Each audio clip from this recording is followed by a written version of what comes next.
What's up, guys? So today on the podcast, we have a guy named Nick who runs a company called Ground Shark Coffee, and he sent us a message and was like, hey, man, he's like, I'm a jiu-jitsu guy, and I also run this coffee company. I was wondering if I could be on your show sometime and talk about what I'm doing because, this is... back before the COVID, he said that he was going to competitions and, distributing coffee and things like that. And so I said, okay. I was like, well, let's do this first, man. Why don't you send us some coffee? Because if you guys follow me long enough, if you read any of my stuff or whatever, then I'm a coffee geek. I geek out about it, as we'll talk about in the podcast here. So I had to make sure that I tried it first before we had him on. So obviously the coffee's not bad. Otherwise, we would have not had him on because I'm not going to deal with that. But we have him on the show today, and we're going to talk about coffee, talk about jiu-jitsu, and hopefully you guys will enjoy this. I think most of us are coffee drinkers, so you might even learn a couple of random factoids. I'll tell you a fun story at the end of the podcast from the year 1683 about coffee.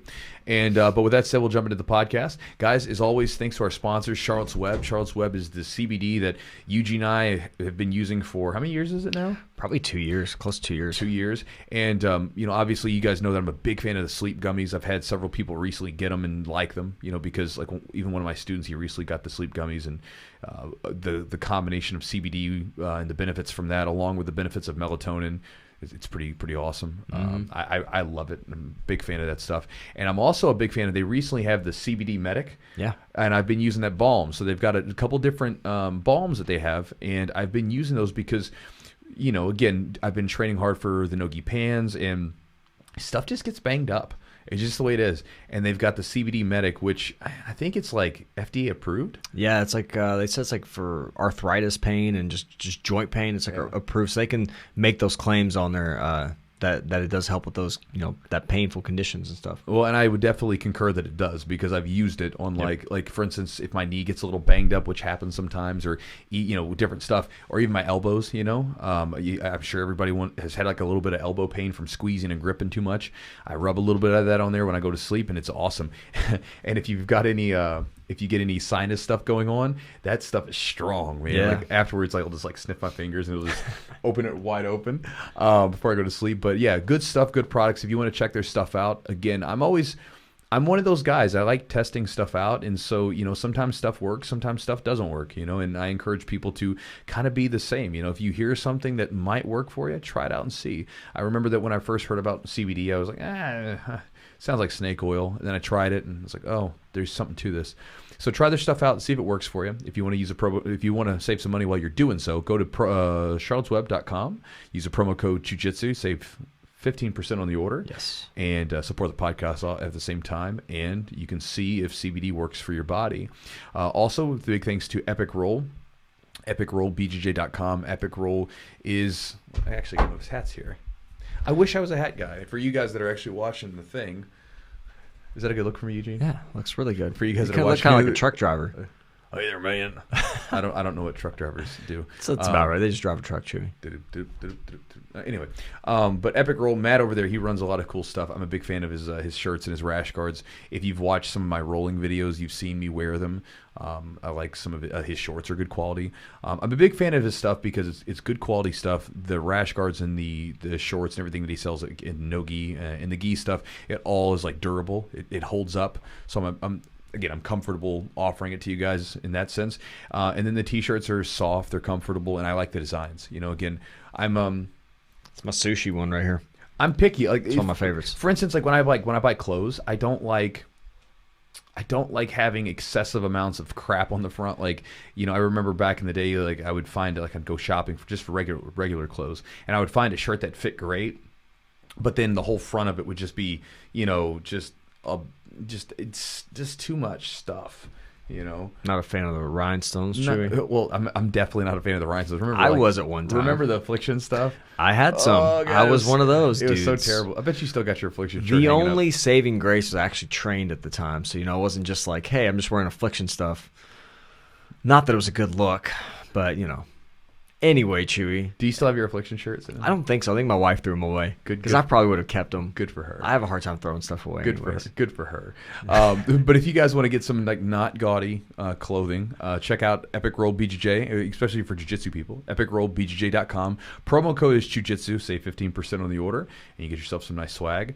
And also, guys, I just wanted to let you guys know, because some of you guys may be watching this on the video, some of you guys may not. We have a YouTube channel that we are now posting the videos to. So if you guys are YouTube Red subscribers like me, or you actually like to see my handsome face, hello, when you're listening to the podcast, then go over to put in Jiu-Jitsu Podcast, and we have a separate YouTube channel. It's not mine. It's a separate YouTube channel. Head on over there to subscribe, and that'll help support us as well. So even if you're like, you know what, Chewy and Eugene, you know, I'm going to tell you guys what right now, I ain't buying nothing on this podcast. You ain't going to get money out of me. I'm not doing it. I'm not buying your stuff. I'm not going to buy anybody else's stuff that you try to talk about. I ain't going to get no CBD because I get tested at work, and I don't want to pop, but I'll subscribe to your. I'll take it. Also subscribe. Who is that? I don't know who it was. Who is that? That just happened? Chewy just got like taken over by. I got possessed by Bob. I got possessed. Billy Bob. I got possessed by Billy Bob. That was a Billy Bob. The poltergeist. So you know what's funny is the podcast. You guys probably hear more of my like really bad impressions that come through here. They come through often. Why don't we get one for Sean Connery since he passed away recently? I can't do a Sean Connery. You don't have a Sean Connery? No, I don't. I just when I feel like my Sean Connery is somewhere in between Sean Connery and Charlton Heston. Like, my God, you know? It's pretty accurate. Yeah, right. And then also, guys, if you want to support the Patreon, don't support Patreon. That's a giant company. But if you want to support the podcast, you can always go over to patreon.com/the Jiu-Jitsu podcast. And right now we have two different tiers. One tier is loaded with stuff, everything from podcast extras to we're actually, after we're done right now with this podcast, we're going to be recording some Q&As that we got from questions from people, so they get preferential treatment for that. But there's a lot of different podcast episodes. There's just a ton of content. You guys, if you listen to the podcast, you've heard this before. All the warm-up videos, there's rolling videos, there's match breakdowns, the whole thing.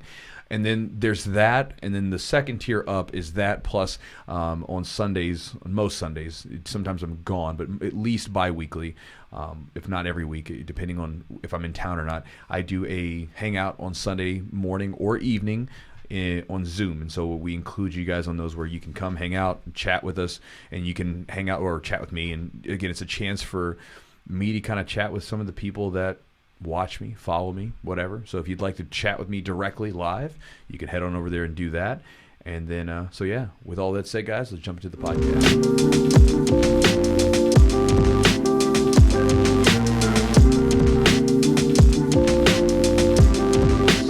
So I'm curious. We'll just jump right in. I'm curious because like I'm a coffee geek, right? So like for instance, when I drink coffee in the morning, I have a mixture of devices that I might use. I might use everything from your basic pour over to an AeroPress to whatever, right?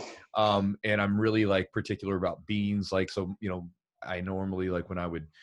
Here in the city, we've got a couple local roasters that I would go to, so like I'm not, in a pinch, if I'm out of town or something and I'm in a small town, sometimes a Starbucks will do, but if I can find like a good local roaster, that's where I'm going to be. I'm very particular about it. I remember, we were in Auburn, Jess and I were doing a seminar down there, and I stopped at some local coffee shop, and I was like, I just got an Americano. It's a very simple drink, nothing crazy.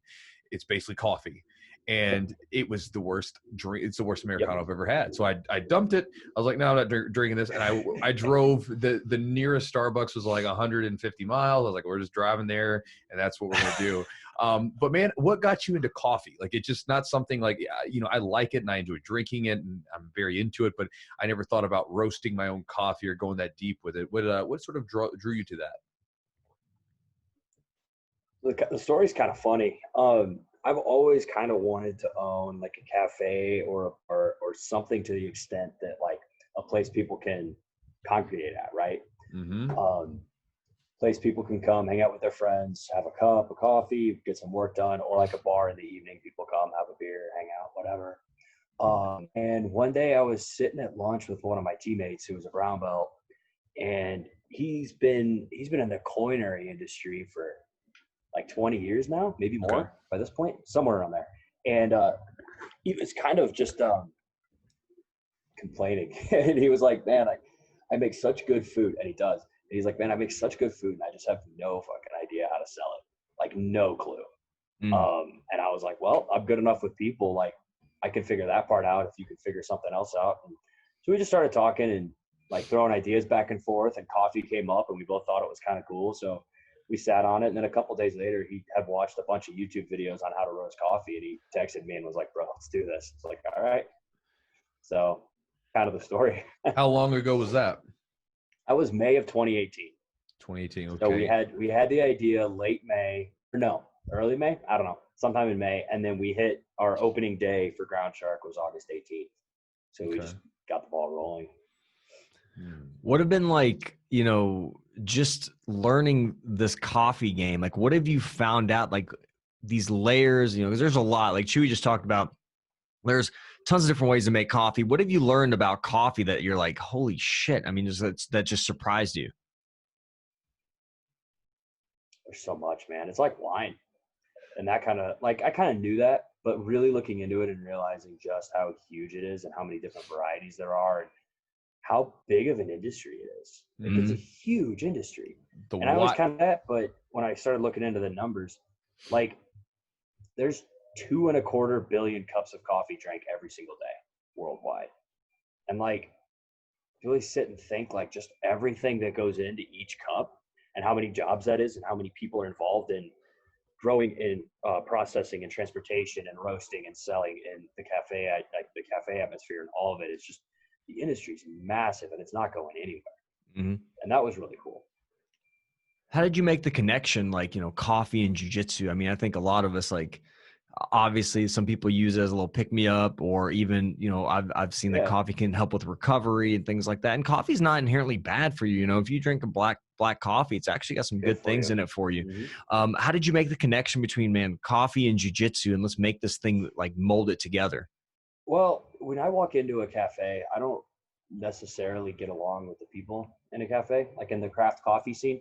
Especially around Denver, like there's a lot of hipsters. There's a lot of people who are just like very uppity about their coffee and all of that. And, you know, and as much as I love it, it's you walking in and like, I was like, you know what? Like, I like these people, not me, right? Like, they're not necessarily the people I would go out with on a Friday night, you know, but my jiu-jitsu friends are, right? And when we started the company, I had been training 2.5 years or so.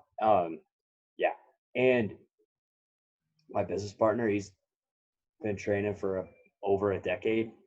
And it was just like, you know what, like, we're jiu-jitsu people. Like, let's just see how this rolls. And so looking into it, like, I'm sure you guys have heard of Black Rifle Coffee Co. They're kind of the shining light of who we're trying to emulate, I guess, because they're exactly that. They picked a niche. They picked people who they were. You know, they're all veterans. And they're like, you know what, all of these other veterans, they believe in very similar things. They have different ideals. They have they have causes that everyone kind of believes in. Not everybody, of course, but like the vast majority of veterans. And so they just like really leaned into that. And we thought that was really cool. And so we want to do something. We've been doing something similar to that with jiu-jitsu.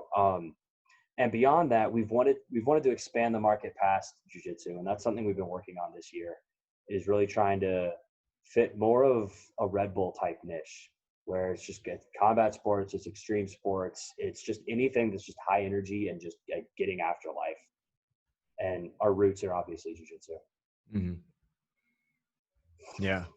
I mean, it's like, it is, I think I feel like there's a market for it. And coffee is one of those things that there's always, it's a renewable thing, like, meaning like people are always going to need more coffee. You know, if it's something that's part of your lifestyle, which it is for a lot of people, part of, you know, your routine in the mornings. Like, I mean, for me, like having a cup of coffee in the morning is like just almost like ceremonial. So there's like a ceremonial thing to it as well, kind of a tradition, so to speak. So it definitely is something that, you know, combining that with jiu-jitsu, it kind of makes sense, and having something specific for jiu-jitsu, I guess. And my question, it would be like, how do you feel like your brand is specific to jiu-jitsu? Like, what sets it apart, you know, and makes it specific to what we do, you know, on the mats? I think what really sets us apart is that we've got all of the jiu-jitsu and the culinary experience. You know, my business partner, he looks at it like any world-class roaster would. You know, I mean, he's really diving into what makes good coffee good coffee. Looking at different varieties all the time. He's looking at different origins, different, like, just trying all kinds of stuff all the time and always perfecting what he does, as if he looks at it as if our marketing was absolutely terrible. Could we still sell this product? Right. And I look at it like, if our product is complete bullshit, could we still sell it? You know? And so I think that's really what sets us apart, and what really is, I think, our launch platform for all of it. Yeah, you were talking about the fact that coffee is such a huge industry, and you know, it's the most widely distributed drug. You know, caffeine, right? You know, it's just it's so funny. Like, it's one of those things where, like, with me, my relationship with coffee has changed. I don't know for you. When I was younger, I used to be able to just drink it like crazy. And then I do this thing where I'll detox off of it once a year for about 2 weeks to a month. Actually, probably about closer to 2 weeks. And then afterwards, I'll re-add it back in, and it sort of still keeps its fire. And I can usually get away with about a cup a day, opposed to like trying to pound it like over and over and over again. And I get a lot from it. And I also, I don't know about you guys, when you guys drink your coffee, I drink my coffee not quite when I wake up. I like drinking it after my first workout in the morning, because like, so coffee has this thing, if you guys didn't know this, and I'm talking mainly to the viewers, because you guys probably know this. When you take in a little bit of caffeine with, like, say for instance, if you're doing like post-workout, if you get done working out, a little bit of caffeine will help upregulate the amount of nutrients that you're taking in. So for instance, like, let's say if you just got done working out and you're getting in some carbs and some protein, if you drink a little bit of coffee or caffeine, you don't have to like kill it, but if you drink a bit of caffeine, it'll actually help absorb that nutrients faster. So it can be a great post-workout recovery if you can tolerate it. And so that's something for me, like, especially after my workout's done and I'm a little tired, it'll give me a pick me up and sort of send me off into the rest of the day. Yeah. Back, so I played lacrosse in college back at University of Colorado, and we would lift Monday, Wednesday, Friday in the morning, like 6:30 a.m. Yeah. And I would go to my 8 a.m. class right after the lift, and I would just go to bed. Like, I just sleep in the back of class every single day. And somewhere around, I think, the end of sophomore year, maybe getting a junior year, I started drinking coffee after my workout every morning. And that was what actually started getting me through class. And funny enough, I never knew that back then, but I could kind of notice that, like, everything just felt smooth the rest of the day when I would have a cup of coffee right after the workout, more so than it would if I didn't work out, you know? I kind of, so right now with like the way my schedule is being a little hectic, I'm running I attend a 6 a.m. class, and then I run a 6 a.m. class. So I'm basically, my only training right now is 6 in the morning. So I've gotten in this routine where, you know, I'll get up at like 5 and get the coffee going, but I will drink like a half a cup of coffee on the way, just sip on it on the way, just to get myself kind of awake. And then I'll drink the rest of it after training. It's just become my tradition. It's almost like it feels like it does kind of get me almost re-energized a little bit for the rest of my day. So I don't know. I do like a little bit in the mornings. I've gotten so used to that. But yeah, man, there's something about, I don't know, there's a feeling I get with coffee. Like, and I didn't. It's a stimulant. Of course, is it? I'm saying, I don't mean like physically. I mean like emotionally. Like, there's something about an emotional experience that I get. Drug? Bro, it's like, we can try to like tap dance around this thing. It's like, I bet a heroin addict's like, when I use it, I just feel great. Like, it is what it is. It's obviously not like heroin. I think Joe Rogan talk about DMT. Yeah, right. Yeah. It's like, I mean, but dude, like, just this, like, because you think about it, like, that's I can go and smell it, and I'm like, oh my god, it's I can't wait till tomorrow when I wake up to drink. It's like, you know, and sometimes I think about myself like, dude, I'm such an addict for this stuff, because I'm like, you know, so that's where my 2 weeks sort of like detox of it, just to know that I have the power with it. Yes, because it's like I love it. It's the same thing. Do too. There's these feelings. I got a question for you. So you being a coffee, you know, a coffee roaster owner type person, what is your coffee addict, just like the rest of us? What is your, but you know, you're a little deeper than the rest of us. I mean, you're like, you got some skin in the game with it. What is your preferred method of making coffee? Do you have one? Do you like have a preferred way of doing it? I got a couple. My favorite coffee is a red eye. like my favorite way to drink it, just across the board. And if for those watching who don't know, a red eye is like an Americano, but instead of filling it up with water, you fill it up with coffee. So it's like a double shot of espresso in the bottom, and then the rest is coffee. Oh, geez. That's my absolute favorite. And that goes way back, man. Like I've always kind of had the idea that if you go into a new coffee shop and you're really trying to figure out if their coffee's good or not, and you get a red eye, they both have to be good, the espresso and the drip. They both have to be done well, or it's going to taste like shit. So like that kind of tells me like if they know what they're doing across the board. But my like go-to every morning is the French press because it's easy. It's right there. Okay. But my kind of favorite if I'm making it at home is definitely the pour over. I just don't do it very often because it just takes a little bit longer. And I'm pretty much a train wreck when I wake up in the morning. So yeah. If I have like one in the afternoon, I'll make a pour over. But yeah, usually a French press. Yeah, I like a French press with like if it's like a medium, maybe medium to dark roast. I like a French press, and then if it's like a lighter roast, I definitely like a pour over. Definitely. It just has a little bit more control. But with those darker roasts, I feel like there's something about almost that, like a medium to dark roast has like a bit of grit to it that you get when you use that French press. Yeah, it's awesome. I enjoy all that. Like I had no idea, like I would just, hey, I've got a Keurig. Let's just do this thing. And so then you get into the weeds on it. Like you say, you guys are I don't use this Keurig anymore. But man, like you just get in the weeds on it, dude, and it's just like, oh, let's try an AeroPress. Let's try, the pour over, the Chemex. Let's try. So I enjoy it, and I sometimes like to switch it up. How I make the coffee just to see, because I think it kind of affects. I feel like it makes the flavors come out different. I don't know. That's maybe maybe bro science on my end, but yeah, I enjoy it. No, think about it. Like if you do like a French press, there is no paper filter to soak up some of the oils and things like that. Where if you do a filter, it has those things. Yeah, so it'll absolutely change the flavor of it. Yeah, Nick, man, what so are you in Colorado, correct? Yeah. So you played lacrosse in college and then transition to jiu-jitsu. I kind of want to know your story as well, man. How did you make that transition to jiu-jitsu, and what was the thing that drew you in? Honestly, man, it's kind of funny. I spent my whole life never getting into fights. So I was 20 years old, had never been in a fight. I'd been punched in the face once, and that was it. And kind of felt like I should probably get into a fight. And being 20 years old, I kind of figured that getting into bar fights is probably not the best way to do it anymore. And I was it was the end of my junior year, or the end of my fall junior year. So lacrosse is spring sport. And it was about halfway, maybe 3/4 through fall ball. And I started realizing, like, I don't really like this anymore. This isn't a long-term investment. There's no career there. I was playing club lacrosse, and like at a high level, like we played in 2 national championship games while I was there. But it was still club lacrosse. I wasn't going to be a professional. And even if you are a professional lacrosse player, it's similar to jiu-jitsu where you're really not making a living off of it.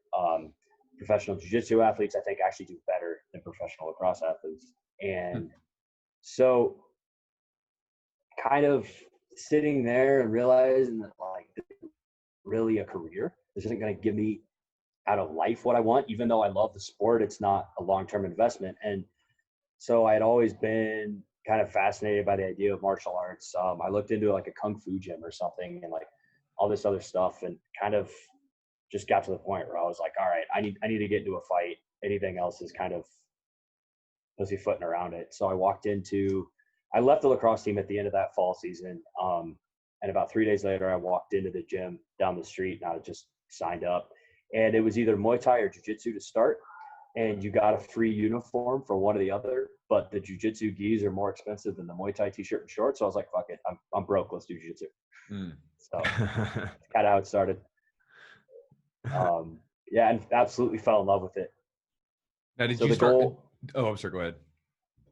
Well, the goal was, and still is, to pick up Muay Thai on the side and to get into MMA.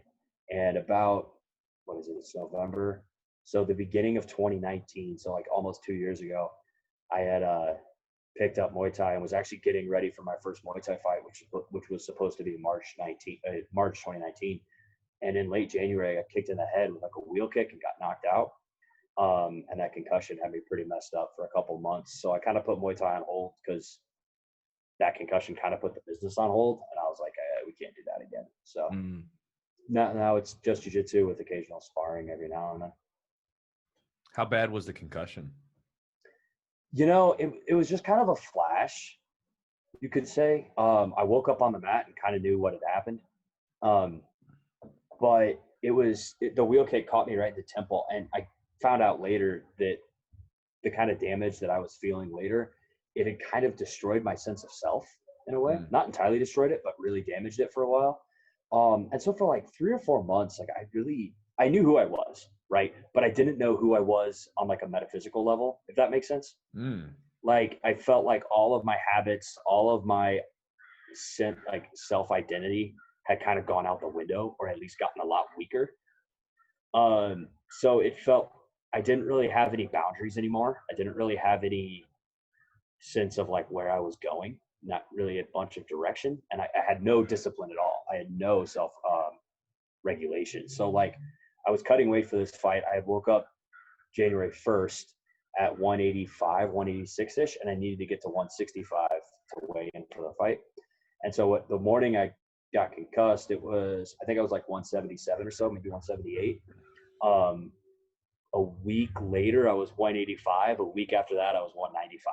I just couldn't quit. I couldn't quit eating. It was like anything that made me feel any type of good, I was just crushing it. And like, thank God I'm not an alcoholic, because that would have been really, really bad. But I ate a ton, got really bloated, pulled out of the fight, and just got really dazed for a couple months, you know?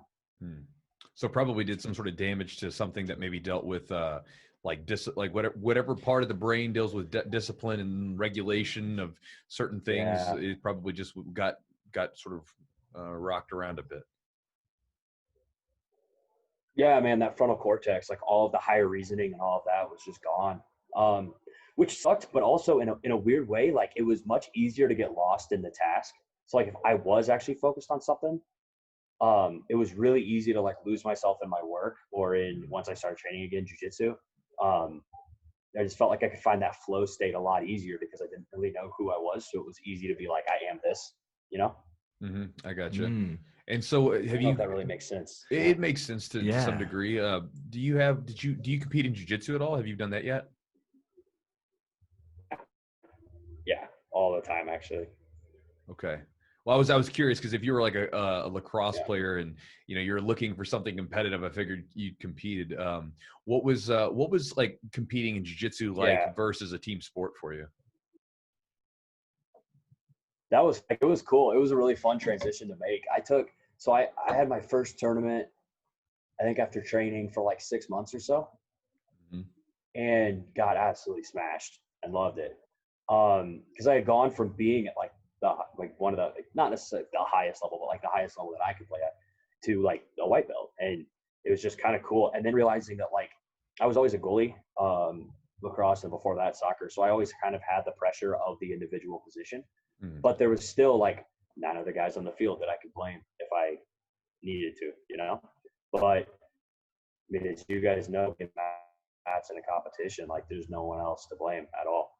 And that was really cool once that set in. And I was like, okay, there's no one to blame for my failures, but there's no one to blame for my successes either. Like obviously my coaches and my teammates and all of that. And like, you can never underestimate the effect that they have on you, or you can never overestimate the effect they have.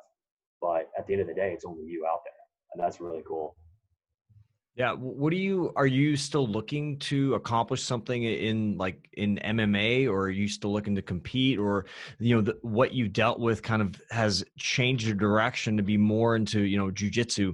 I mean, cause for me, like I started, I didn't really have a desire to fight. I was the same way. Like I never got in like a fight, but I was always more terrified of getting in a fight. And so my reasoning was just like, I kind of want to know just how to defend myself a little bit. And I always loved watching the UFC. And so that was my thing. I could be in a way closer to that. I don't know. It was just interesting for me, just kind of the watching, like for example, Hoist Gracie, like we always talk about, watching someone do that. And I played soccer growing up, so I was athletic to an extent, but I never really got in somebody's face and grappled with them. And so for me, it was very it was very strange, but I did it out of, I think maybe out of some fear and kind of conquering Sure. fear in some way. That was definitely part of it. Like I still haven't gotten in a street fight. So like, there's still part of me that's like, I've been training for 5 years and I still might get. But I want to take an MMA fight just to do it. Mm-hmm. I don't really have any big dreams or aspirations in the MMA cage. I do really, really want to get on the pro jiu-jitsu stage once I get my purple and get higher up there. I want to get on the fight to win stage. But as far as MMA goes, yeah, just one, just figure I should. Yeah, I was talking to a couple of the guys last night, or not last night, but 2 nights ago at the gym, and we were talking about, it's kind of a weird thing where, in our modern world, we've kind of sort of, we look to things like old rites of passages and rituals and things like that as they're kind of like antiquated and stupid and this and that. But then we sort of create them in our own way, whether we know it or not. And I think that the MMA fight, I think for a lot of people today is kind of, it's become that, because I've met so many guys who just want to do one. They want to know, can I deal when a fight situation happens? Because again, you don't get into a fight. Most people, especially in the Western world where things are pretty civilized and safe, you don't go around getting into fights very often. And even in school, I remember as a kid growing up, we used to have scraps all the time. And it was just boys will be boys. Now it's like zero tolerance no matter what, and it's bad, whatever. And so I think that a lot of people get to that point where they're like, I want to see if I could fight.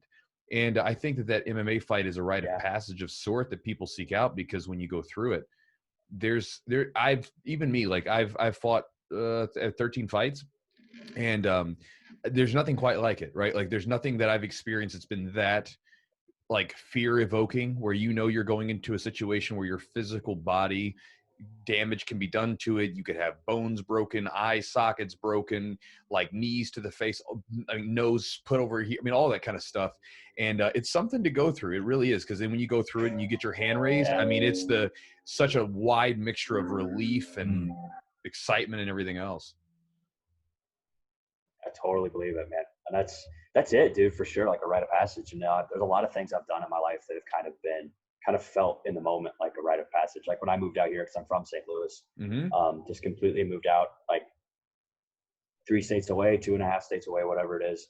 And that to me felt like kind of a rite of passage, where it was just like moving away from home, getting out into the world. I didn't know anybody else at the school, so I had to make all kinds of new friends out here and all of that. The lacrosse team was obviously instrumental in that. But yeah, I think that kind of these days, like we're looking for a rite of passage just as a whole. Like our society overall doesn't have anything like that, where it's like, okay, you're a boy and now you're a man, you went through it. And so it's just like, we're always kind of questioning, at least I know my generation is, like up to a point, we're always questioning, like, am I grown up yet? Like, yeah, I don't know. Well, right. I mean, and you're right. I mean, like what you went through as far as going to St. Louis, like if you study the work of like guys like Joseph Campbell, that would have been where the hero then goes on the event. Yeah, that you go on the adventure. You're in the special world. Yep. You're doing it. You're getting away from the ordinary world. And and you're right. Like in old societies, again, there were good and bad parts. I don't want someone to think that I'm not ignorant towards the bad sides of these old tribal cultures and things like that. But one of the things I think that they did well was they had ideas on what it meant to be a man and a woman. And they took these young men and women that were growing up and they took them and said, hey, listen, in our culture, this is what it means to be a man. Here's what it means to be a woman. Here's some guidance and some direction. Let us show you what this means. If you're a man, this is what is expected of you within the tribe. If you're a woman, here's what's expected of you. Now, granted, sometimes, maybe those roles maybe don't fit what people would like. But I think that, in today's society, we have a huge problem where, especially like I know from being a male, right, being a guy, it's like one of these things where, like you said, how do you know that you're a man? And it's like, because, when people would say, hey, what does it mean to be a man? Figure it out, figure it out. And as a guy, exactly. And as a guy to be, to me, the way that I look at it, like to be a man, you've got to go do something, right? Like, we don't we have to go do something. Like you look at like just we're the expendable one, right? Like we can't bear life, we can help create it, but we don't carry the life. We are the ones that typically die younger. If a war pops up, we're the ones that have to go. I mean, like it is what it is. It's Mhm. like we have to do Yeah, something. And so to me, like one of those things where, it's helpful if guys have guidance on doing those things, like I said, get out and chasing things and all that other stuff. for sure. I think that guidance is kind of lost, you know. Hmm. But at the same time, like because it's kind of lost, and you could even almost say obsolete, like fighting itself is completely obsolete, for most of us. Um, and that almost makes it better because it's like, why are you doing this? It's like, why the fuck not? Mhm. Yeah, I think sometimes it's you want to prove something to yourself. Um, I think when you have a family, like when you have like kids, jujitsu kind of means something different to me now. Like I started out of this kind of fear, but then I was like, well, now I have like a family. Like I need to be able to protect them in some way. Like if push Yeah. comes to shove. So for me, jujitsu now, like I mean, it's part of I've been training about 12 years. It's part of what I do. It's part of who I am now, but also it means something totally different because I feel like it's now something we talk about that rite of passage, right? Now it's something I'm looking to pass on to my kids. It's not something I want Sure. to force onto them, but like I know the value in it. At least having some training is so Hmm. important. I didn't have that, as a young kid. And I know how fearful I was of a bunch of shit. I was fearful of a lot of stuff. So I think that rite of passage, passing it on to your children, or even like Chewy, is it's kind of like at the gym, he's the guy we look to for stuff, whether it's jujitsu or Yeah. guidance. Sometimes you have a lot of guys or girls that are younger that come into the gym and they're a little bit lost. They don't have those figures, those authority, like not really authority, but like a parental, even a strong parental figure. And I Yeah. think that's where jujitsu can like teach you, having a coach that cares about you and checks on you and stuff, um, and also doing difficult things with people you trust. I mean, it can really build a resolve. For sure. Yeah. And so, man, like going back to the coffee, because I wanted to know some stuff like and we bounce around on this thing. But going back to the coffee with you guys, like where do you get most of your beans? Because again, for people that aren't in the know, if you're listening to this, coffee is a really particular plant, a peculiar plant. It's a very like it only grows in certain conditions. And if it's a good, like for instance, some of you guys may not know this, but like for instance, Arabica and like you might look on like a coffee and it says like 100% Arabica, and you have no idea like why is that important.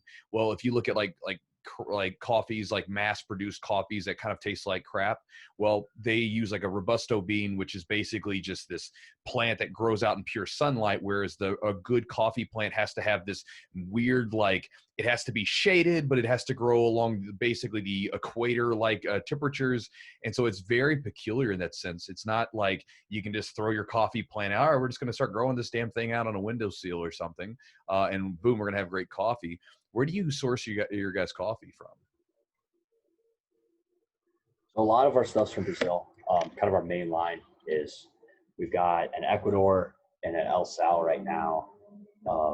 We've done Honduras. We've done a couple others that I'm kind of blanking on. Oh, Ethiopia. I think one or Ethiopia, two others. common one, yeah. Yeah. And what's cool is that they've all got, like you said, like a completely different profile. Mm-hmm. You have different varieties. So yeah, like you said, there's Arabica and Robusto, and within Arabica, there's so many kind of varietals, all kinds of different flavors, all kinds of different growing environments, all kinds of different ways to process even those, Yeah. and then the different ways to roast them all. So like out of one coffee, you could take the same variety of coffee, grow it in a couple different areas, roast it differently, process it differently, and you'll wind up with completely different taste profiles on all of those. Yeah. And that's kind of cool. Yeah, the like Ethiopia's, for instance, I feel like they tend to be really like the flavors end up being very strange sometimes. I've had some Ethiopias that almost like I feel like I was drinking like bits and pieces of fruit. Yeah. Whereas like How ours was actually. what's that?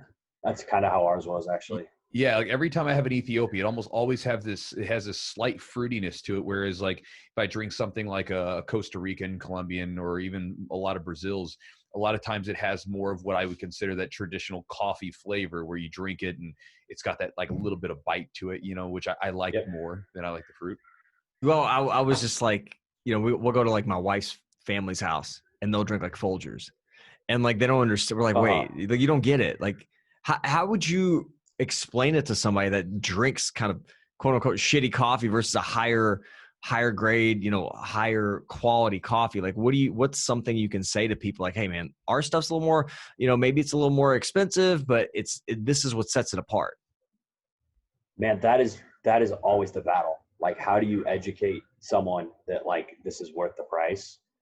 And that's an interesting one, because there's a certain, I don't know what the psychological phenomenon is called, but people tend to like things that remind them of the parts of themselves that they like. So, for example, I don't even try to sell our coffee to blue collar workers and to like mechanics and stuff like that. They drink a shit ton of coffee, but I don't try to sell them our coffee, because that kind of type of person has a very specific taste in the coffee that they like. And so our stuff will come across as like unroasted or bitter or not have enough flavor, or whatever they kind of want to call it. And a great example of a company that does a really, really good job of this is Black Rifle. So every report of coffee on base is that it's burnt to hell. Like, every single person I know in the military has told me that the coffee on base is just diesel fuel. But if you drink Black Rifle, if you've ever tried their coffee, I got one of their medium roasts, and it's dark roast.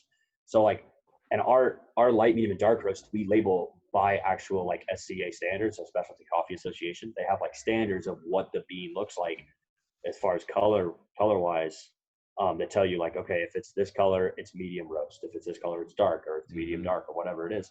So like, their stuff is labeled as medium, but it's actually like per standard, like very dark. But that's because like relative to what veterans are used to, it's medium. Yeah. Because it's not burnt completely to hell. So to answer your question, man, it kind of depends on the person and the situation. And honestly, if I can, I just get them to try it. That's always kind of my go-to. A big one is acidity.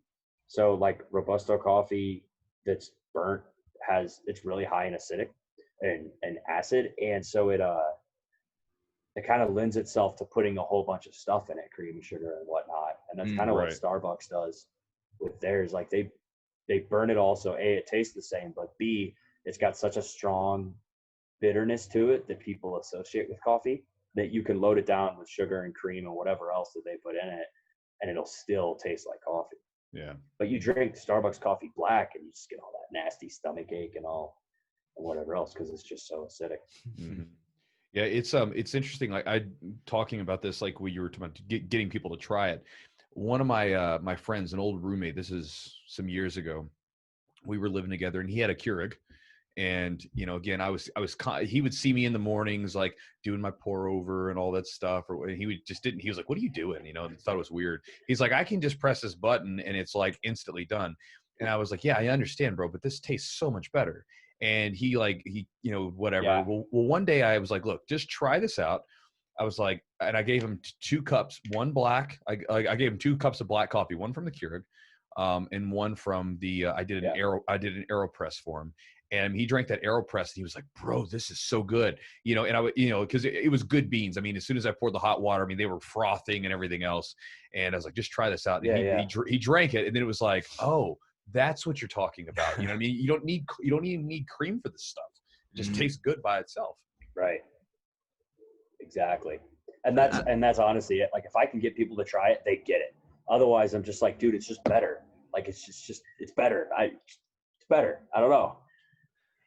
I would attribute it to like when you're younger and you drink like Bud Light and you think Bud Light tastes great, and then you get like a craft beer and initially you're like, oh, I don't know. And then over time, you almost like develop a taste for it. You almost develop like the sense for what good is. And then you can't ever go back to Bud Light, Or you're like I was, where like I didn't really like beer to begin with because I drank Bud Light and I was like, this is gross. And then eventually I went to a craft brewery and I was like, oh my God, beer can taste like this. This is delicious. Like, I like this, so then it changed. Yep. Yeah. I had a beer in Reno one time that was infused with bacon. Ooh, it was delicious. That sounds disgusting. It sounds terrible, but it was awesome. It's like, ooh, it hints of bacon almost. I had a tiramisu beer once. That sounds. It was disgusting. No. I had a sip of it. I was like, I don't like this. Like, as far as plans for you guys, what do you guys want to accomplish? What's the goal for coffee with the company, and what do you guys want to achieve? right now, man, just keep growing, you know. We're just trying to kind of find out what's going on with COVID. Like it kind of changed our plans a little. So 2020, we had actually a deal worked out with Grappling Industries where we could set up a table at all of their tournaments we could get to. And that started like October or something last year.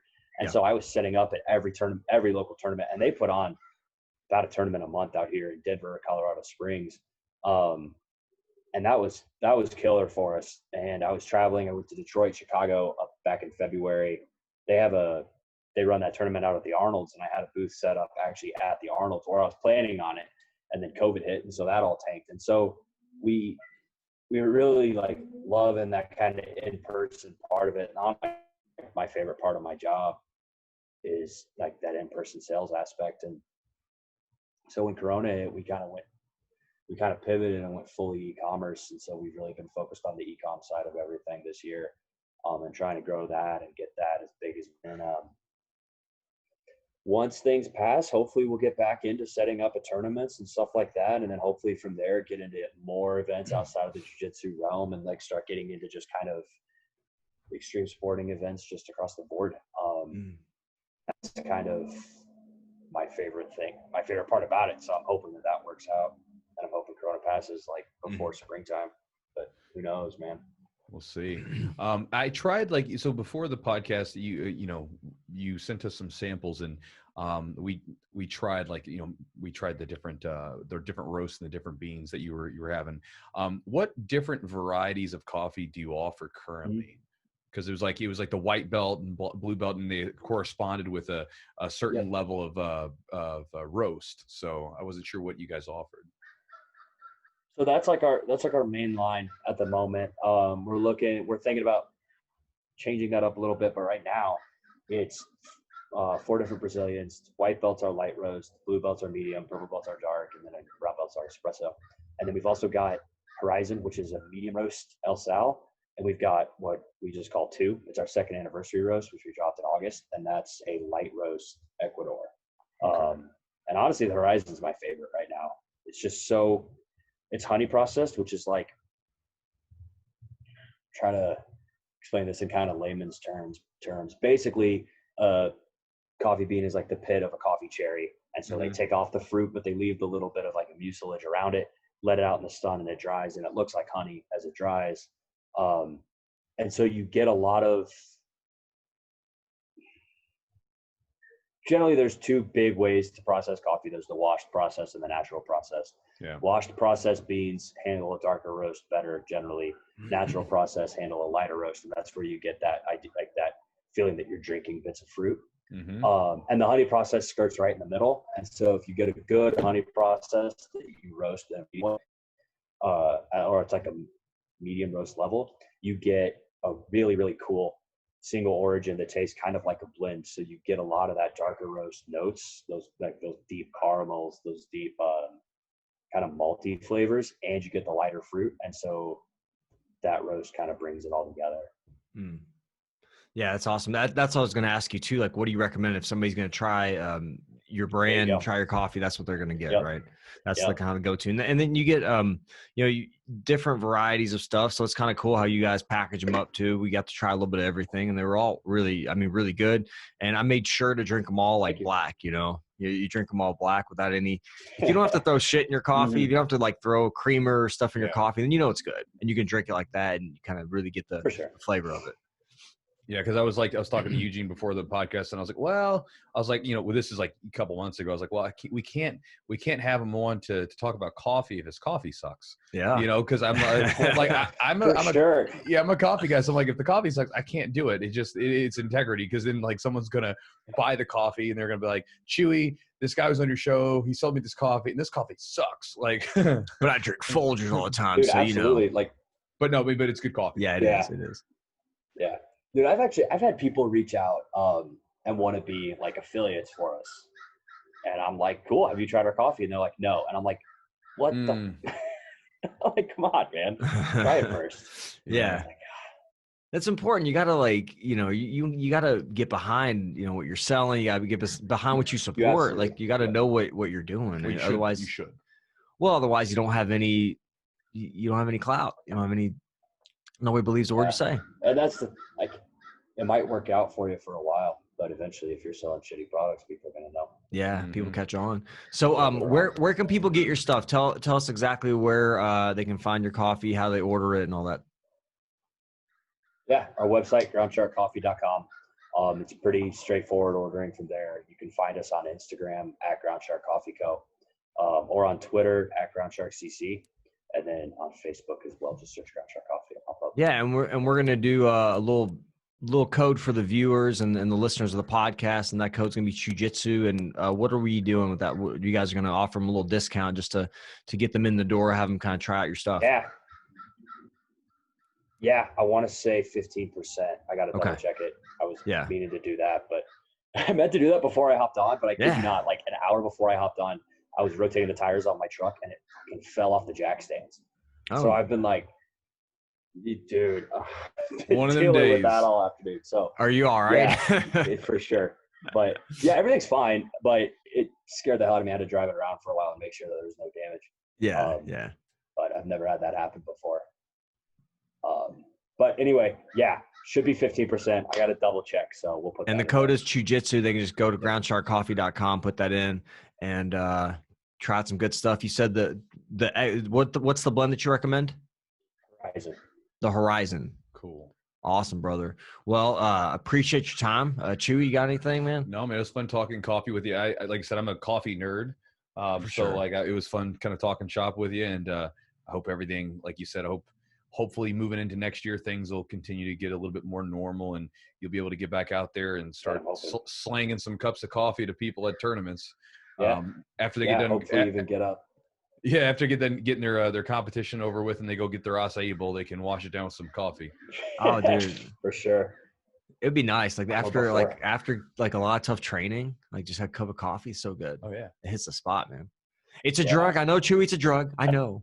It's a drug. I'm all for it. Like I'm just saying, it's like I just one of those things. If you're wondering why you feel funny with it, it's because man, like your body's drawn to it. Yeah, it's awesome. But yeah, definitely part of my routine with training and stuff, man. Thanks, dude. Thanks for coming on the show. Be safe and best of luck with everything. I appreciate it. Yeah, dude. No problem, Nick. All right, man. Take care. Guys. I appreciate it. You as well. All right, bye-bye. Later, brother. Yep, talk to you soon. All right, guys. Hope you enjoyed the podcast again. So the promo code is JiuJitsu, and that's 15% off at groundsharkcoffee.com.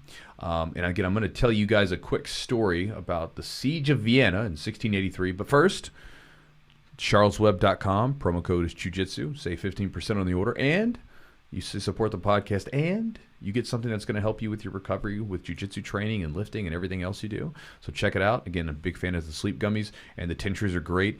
The lemon one that they have a lemon tincture that tastes like Fruity Pebbles. Lemon Twist. Yeah, lemon twist. Tastes like Fruity Pebbles. It's yum. And then epicrollbjj.com. Get yourself some jiu-jitsu swag that looks cool, is comfortable, and is durable. Promo code is JiuJitsu, 15% off. And by the way, guys, if you want to be a part of my email group, I send out emails just about every day. It could be something as simple as stories that I share.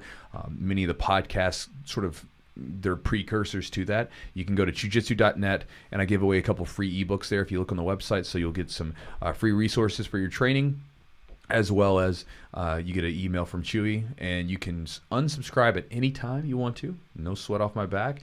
And again, you can support the podcast directly by going to patreon.com/the Jiu-Jitsu podcast to get the podcast extras, the warm-up videos, the match breakdowns, the rolls. I mean, it's literally years of content backed up, so you can just dig in until your heart's content.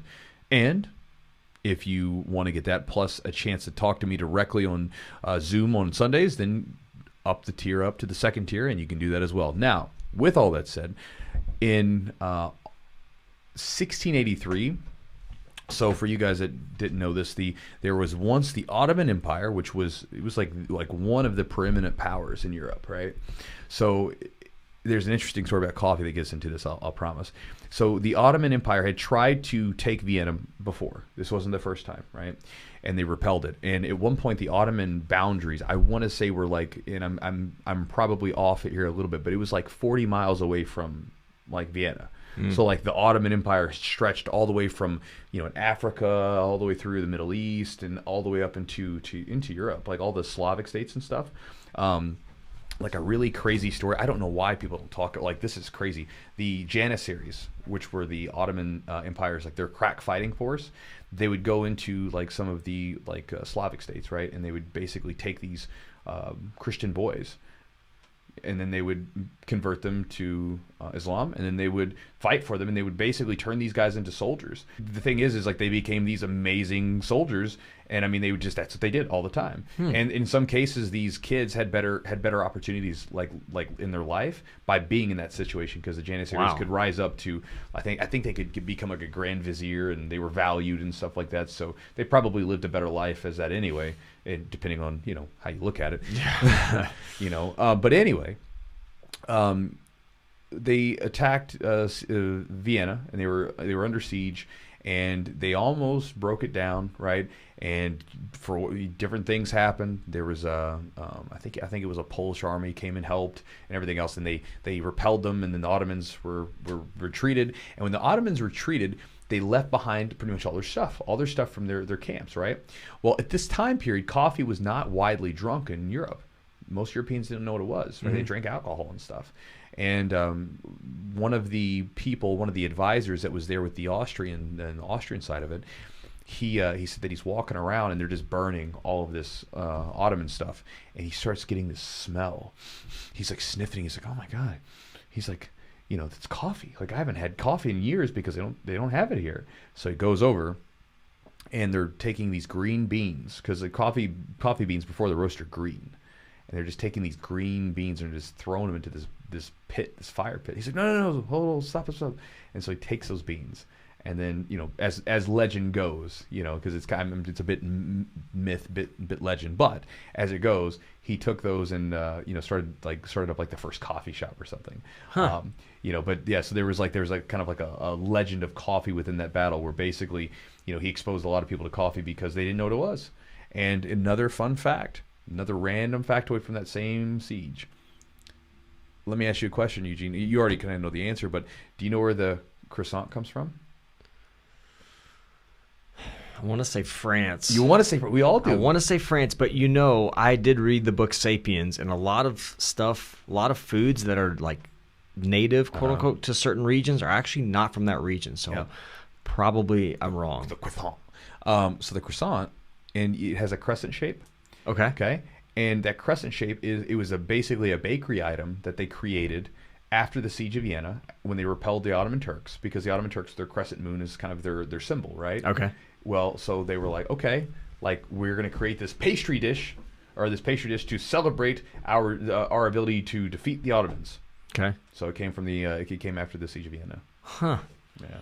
What? So why do we associate with like? I don't know. French I don't know why we associate cuisine with the France, or whatever. But that's where we get. Sometimes it from. I wonder where you get all these random facts. Well, some of them, like the Siege of Vienna is just a fascinating battle. Yeah, it really is. It's one of the. It's like in Western European culture, it's like, or history, it's like one of the more, it's considered to be up there as far as decisive and important battles, because had they, like, for instance, if Vienna had fell at some point to the Ottomans, I mean Europe might be not anything the same. Yeah, different. Totally because for a long time, like you look at that, for instance, for the Byzantine Empire with their walls, they stopped.